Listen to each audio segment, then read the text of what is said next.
Revelation 2231. From the 8th of February 1942. The Spirit of Lies and its Instruments. The Spirit of Lies rules the world, and anyone who desires the world and its goods is enslaved by this Spirit of Lies.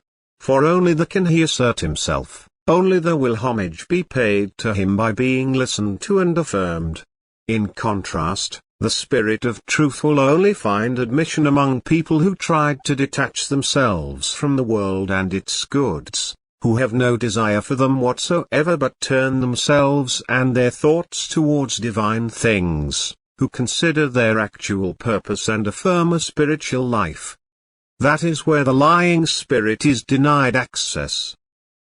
For God himself will grant his protection to these people, and he wrests them from the one who brings lies into the world.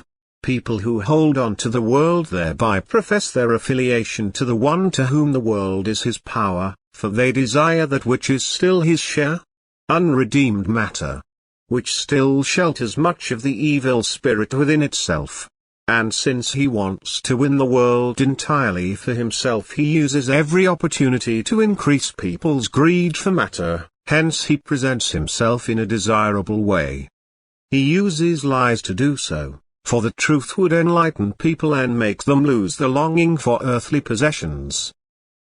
And thus he aims to intersperse every truth with error, he tries to lead people into erroneous thinking, he seeks to obscure their spirit, that is, to entangle it in earthly passions and cravings, so that the spirit within themselves is surrounded by the most dense layers and unable to offer the soul the slightest clarification.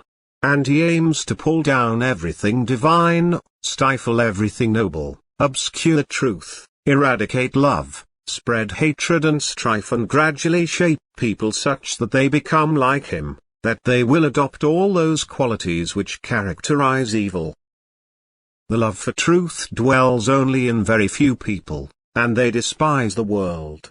However, their goal is God, who is the truth, and they seek to obtain spiritual values which last for eternity.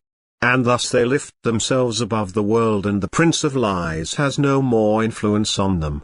And yet he wants to oppress them, and to this end uses those who, on the surface, also strive for the truth, that is, who appear to look for truth but inwardly are devoted to the price of lies, who love themselves and their life and try to make it as comfortable as possible, who live in the midst of the world and yet try to deny their connection with it, who, without the inner urge to renounce the world, pretend to live a life of self-denial before the eyes of their fellow human beings and thus are fond of lies.